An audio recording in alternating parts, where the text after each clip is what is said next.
나르시TV 오늘 나눠볼 얘기는 이 책입니다. 비블리아 고서당 사건 수첩 시오리쿠 씨와 김우한 손님들. 이게 지금 1권이에요. 1권. 근데 이게 미카미 앤이 지었는데, 지금 보시면은 전형적인 이 표지만 보아도 일단 라이트 노벨 같은 표지죠. 그러니까 가벼운 소설이라는 걸 알 수 있는데, 근데 이게 이제 쉽게 얘기해서 사건 수첩이니까, 비블리아 고서당의 사건 수첩이니까, 고서당이라 하면 헌책방을 얘기하는 겁니다. 우리나라 말로. 그러니까 어떤 헌책방과 관련되었는데 사건이 일어나요. 근데 지금 표지도 그렇고 제목도 그렇고 그 사건이 원래 전통적인 어떤 그 추리소설이라고 하면은 굉장히 이를테면은 극악무도한 어떤 뭐 연쇄살인범이 나오고 하는 등등 그런 스릴러성을 강화시키는 쪽으로 가게 될 텐데, 근데 이제 지금 이 책 같은 경우에는 그런 쪽으로 가지 않고 이제 어떠한 그 예를 들면 이제 뭐 일상 속에서 어떤 그 일상 미스테리라고도 하는데, 어떤 일상 속에서의 어떠한 그 잔잔한 추리들, 그러한 이제 추리들, 그러니까 추리 소설인데 마치 추리 소설을 읽는 것 같기도 하고, 혹은 내 친구가 경험한 재미있는 일상이 기록되어져 있는 재미있는 일기장을 읽는 것 같기도 한 그런 식의 느낌들. 그러니까 아주 가볍고 아주 일상 속에서 흔하게 있을 수 있을 법하면서, 근데 그러한 상황들 속에서 이제 뭔가 추리로 더 깊이 있는 통찰력을 가지고 의미를 추리해내는 그러한 이제 책이라고 볼 수 있어요. 1차적으로 이게 이제 일본에서 이제 상당히 이제 좀 베스트셀러 시리즈였던 걸로 일단 설명은 되어져 있고, 제가 이제 읽어본 결과로는 1권을 읽어봤는데 나쁘지 않다. 꽤 괜찮다. 근데 이제 사실상 코지 미스테리라고 해서 이제 아까 말씀드렸다시피 좀 일상 속에서 이제 아기자기한 미스테리를 이제 풀어내는 그러한 이제 작품들이 있는데, 그게 이제 사실은 이제 제가 굉장히 좋아하기도 하고 굉장히 재밌게 보는 이제 와카타케 나나미가 대표적으로 그런 어떤, 근데 이제 와카타케 나나미는 실제로 이제 살인 사건도 일어나죠. 근데 이제 그게 굉장히 재미있게 좀 아기자기한 사건 안에 사건을 풀어나가는데, 이제 뭔가가 아기자기한 분위기를 내면서 이제 그 사건을 잡아나가는데, 어쨌든 와카타케 나나미 작품이 항상 이제 그런 측면에 있어서는 제가 최고봉이라고 보고 있는데, 지금 이 소설은 뭐 살인 사건이 일어나고 그러진 않아요. 사건 자체가 어떤 사건이라기보다 이거는 더 조금 더 일상성이 더 강화되어서, 사건은 아니고 헌책방과 관련되다 보니까 어떤 책에 대한 에피소드가 많아요. 어떤 책에 대한 에피소드. 근데 이제 어찌되었건 그러한 에피소드 속에서 이 헌책방 주인인 시오리코라는 사람이 뭔가 이제 그 어떤 헌책방에 찾아오는 손님들이나 그 사람이 뭐 어쨌든 하는 이야기들, 그리고 그 사람이 보여주는 책들, 이 속에서 사실은 그 책 속에 그 사람이 어떠한 드라마가 숨겨져 있고, 그 사람이 사실은 어떠한 의미로서 뭐 이 책을 지금 들고 있다라든가 이 책을 팔려고 한다든가 하는 그러한 추리들이 이루어지죠.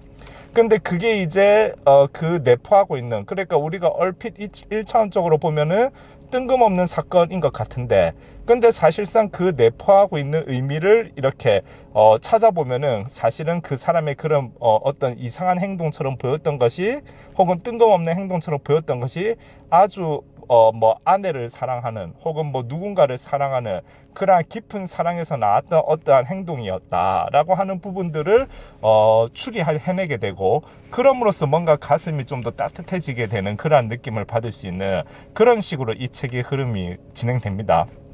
그래서 이게 이제 예를 들어서 셜록 홈즈 시리즈처럼 이제 어떤 본격적인 그런 어떤 추리를 좋아하신다면 이제 그런 책을 보셔야 되겠지만은, 이건 이제 살인사건 이런 것도 안 일어나거든요. 일상 속 사건이거든요. 근데 이제 이게 아까 말씀드렸다시피, 근데 이제 셜록 홈즈나 이런 부분들은 사실상으로는 이제 본격 추리가 되다 보니까 이제 읽으면서 마지막에 추리쇼가 진행될 때는 재미가 있는데 그 과정이 사실은 이제 추리해내고 뭔가 해내고 하는 그러한 과정들이 사실 어떤 책 같은 경우에는 좀 무겁게 느껴지거나 뭐 혹은 또 우리 어떤 사회 문제와 결부되기도 하고 하는 등등의 그러한 부분들이 있잖아요. 근데 이제 우리가 실질적으로 책을 읽을 때는 그런 것들을 더 탐구하기 위해서 읽는 책도 있고 혹은 스릴러성을 느끼기 위해서 읽는 책도 있지만 사실 때로는 굉장히 편안한 느낌으로 읽고 싶은데 편안하지만 약간의 긴장감을 줄 수 있는 혹은 편안하지만 약간의 추리의 느낌을 가미시킴으로써 그리 맵지 않은 그러나 꽤나 맛있는 어떠한 그러한 뭐 국이나 혹은 스프나 그러한 정도를 먹고 싶다라고 음식으로 비유하면은 판단될 때 그러한 책으로서는 굉장히 요긴한 책이다라고 이제 말씀드릴 수 있습니다. 이게 이제 비블리아 고서당의 사건 수첩이라는 책이고요. 그래서 근데 지금 뭔가 잘못 눌렀는데 오케이. 자, 그래서 이제 이 부분만 제가 읽어주고 분위기만 느낄 수 있게 한번 읽어주고 마무리하겠습니다. 뭐 중간부터 읽는 거니까요. 뭘 모르겠다는 거지? 이렇게 얘기하니까 또 누군가가 이게 이제 남편과 와이프. 그러니까 와이프가 그러니까 왜 책을 팔려는 거야? 이러니까 남편이 아까도 말했듯이 이제 읽을 수 없으니까 이 남편이 이제 눈이 점점 어두워지고 있거든요. 책이라는 건 누군가에게 읽히기 위해 존재하는 거야. 버리는 것보다 다른 주인을 찾아주는 게 점점점. 그러니까 이제 이 와이프가 이렇게 얘기하죠. 내가 읽어주면 되잖아 자기한테. 그녀는 눈도 깜빡하지 않고 말했다. 놀란 남편을 향해 그녀는 계속 말을 이었다. 자기한테 소중한 책이잖아. 내가 날마다 읽어줄게. 책을 낭독해 본 적이 없어서 어설플 테지만 그래도 되지? 그녀는 하얀 이를 보이며 생긋 웃었다. 나한테 말 못할 일이 있어도 괜찮아. 자기 눈이 보이든 보이지 않든 난 항상 곁에 있을 거야. 만일 나한테 하고 싶은 말이 있으면 자기 목소리가 들리는 곳에 있을게. 난 자기와 함께 있는 게 제일 좋으니까. 사카구치는 동상처럼 아무 말도 하지 않았지만 곧 입가에 희미한 미소가 떠올랐다. 그러니까 와이프가 해준 말에 감동을 받은 거죠. 당신 마음 알았어, 고마워, 이렇게 얘기한 거죠. 사카구치, 남편인 사카구치가. 그러고는 자리에서 일어나 시노카와 씨에게 다가가 말했다. 미안하지만 그 책은 팔지 않기로 했네. 돌려주겠나? 이제 이 부분만 제가 살짝 읽어 드렸는데요.